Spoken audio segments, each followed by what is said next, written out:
Hello viewers, இது உங்கள் அறுசுவை அப்டேட். இன்னைக்கு நம்ம பார்க்க போகிறது ஒரு சிம்பிளான ஹல்வா ரெசிபி. இது 10 நிமிஷத்துல செய்து முடிச்சிடலாம். ரொம்ப டேஸ்ட்டாகவும் இருக்கும், அதிக பொருட்களும் தேவையில்லை. வாங்க எப்படி பண்ணுறதுன்னு பார்க்கலாம். இது பண்ணுறதுக்கு ஒரு பாத்திரத்தில் 1 கப்பு கோதுமை மாவு எடுத்திருக்கேன், அதை சேர்த்துக்கிறேன். சேர்த்துட்டு அதே கப்பில் 3 கப்பு தண்ணி சேர்த்துக்கோங்க.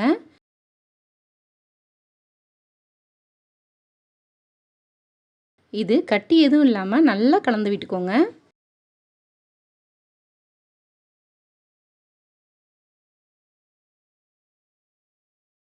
நல்லா இது போல் கலந்து விட்டுட்டு, இப்போ பாருங்கள் கொஞ்சம் கூட கட்டியே இல்லை. இது நம்ம வடிகட்டி வச்சுக்கலாம்.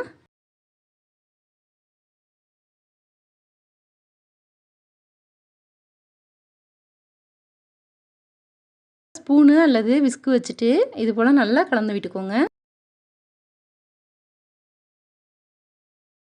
இப்போ பாருங்கள் கொஞ்சமாக தான் சக்கை வந்திருக்கு, இது நமக்கு தேவையில்லை, இது அப்படியே இருக்கட்டும். ஒரு பேனில் 1/2 கப்பு சர்க்கரை சேர்த்துக்கிறேன். இதில் கொஞ்சமாக தண்ணி சேர்த்துட்டு இது நல்லா ஹை ஃப்ளேமில் வச்சுட்டு நல்லா கலந்து விட்டுக்கோங்க.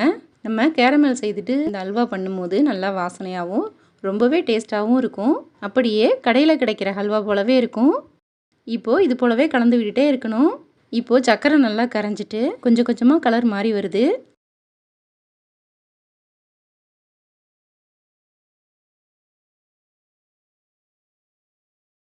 இப்போது கலர் நல்லா மாறி கேரமல் ஆயிடுச்சு.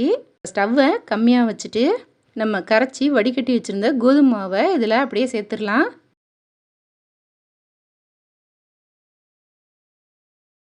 சேர்த்துட்டு நல்லா இது போல் கலந்து விட்டுக்கோங்க. லைட்டாக கட்டி தட்டுறது போல் இருக்கும். இது போல் கலந்து விட்டுட்டே இருக்கும்போது அதெல்லாம் கரைஞ்சிட்டு நல்லா ஒன்று சேர்ந்து வந்துடும்.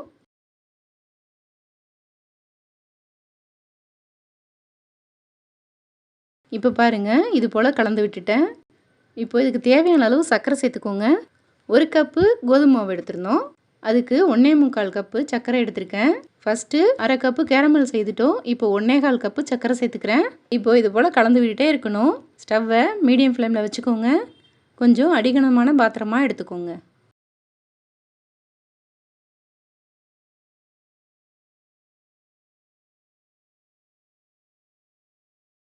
இது கூட 3 டேபிள் ஸ்பூன் நெய் சேர்த்துக்கிறேன். இதுக்கு நம்ம அதிகமாக நெய் சேர்க்கவும் தேவையில்லை.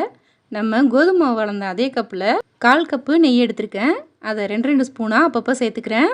இப்போது கைவிடாமல் இது போலவே கலந்து விட்டுட்டே இருக்கணும். பேனில் ஒட்டாமல் திரண்டு வரும், அது வரைக்கும் இது போல் கலந்து விட்டுக்கோங்க. இது செய்யறதுக்கு ஒரு 10 நிமிஷமே அதிகம்தான், சீக்கிரமே நமக்கு ரெடி ஆகிடும்.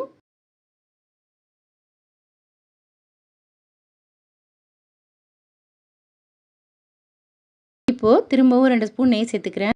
அப்பப்போ 1/4 கப்பு நெய்யை சேர்த்துட்டேன்.